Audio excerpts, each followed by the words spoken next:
হরে কৃষ্ণ বন্ধুরা, সবাই কেমন আছেন? আমরাও ভালো আছি। এই যে টিফিন বক্স নিয়ে বসে পড়েছি। আগের বছরের মতো এবছরেও টিফিন বক্স নিয়ে বসে পড়েছি। এর মধ্যে কি আছে দেখাচ্ছি।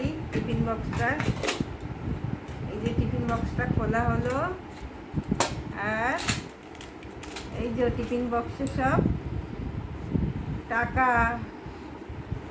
সব গুছিয়ে গুছিয়ে রেখেছি। এই যে 100 টাকার এটা কুপন, 100 টাকার কুপনে এই যে টাকা, এগুলো কালেকশন করেছি। এই টাকাগুলো সব কালেকশন করা হয়েছে, এই টাকাগুলো সব কালেকশন করা হয়েছে।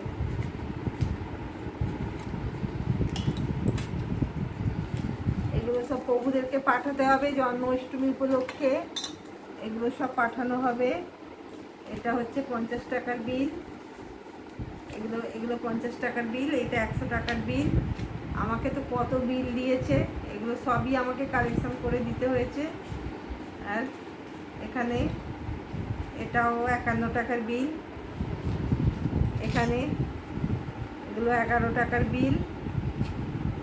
এই যে সব বিল, এখনো বিল আছে।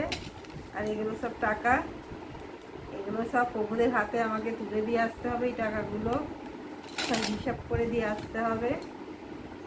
আর যে সমস্ত ভক্তরা আমাকে এই বিল দিয়েছে, তাদের জন্য ভগবানের কাছে প্রার্থনা করি, তাদেরকে যেন ভগবান যেন সুস্থ রাখে, ভালো রাখে। আর ভগবান যেন তাদেরকে অনেক কৃপা করে।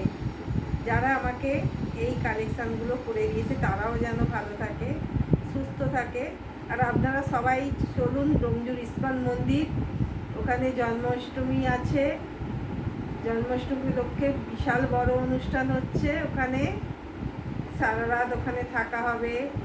পরের দিন নন্দ উৎসব আছে, সব ভক্তরা আসবে। জন্মাষ্টমী 3 দিন ধরে অনুষ্ঠান চলবে।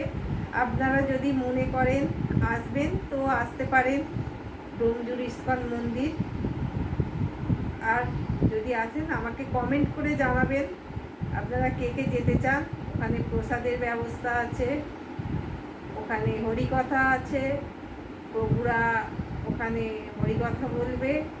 আর ওখানে সুন্দর রাধা মাধব দর্শন করতে পারবেন, আর ভক্তদের সাথে সময় কাটাতে পারবেন। হরে কৃষ্ণ।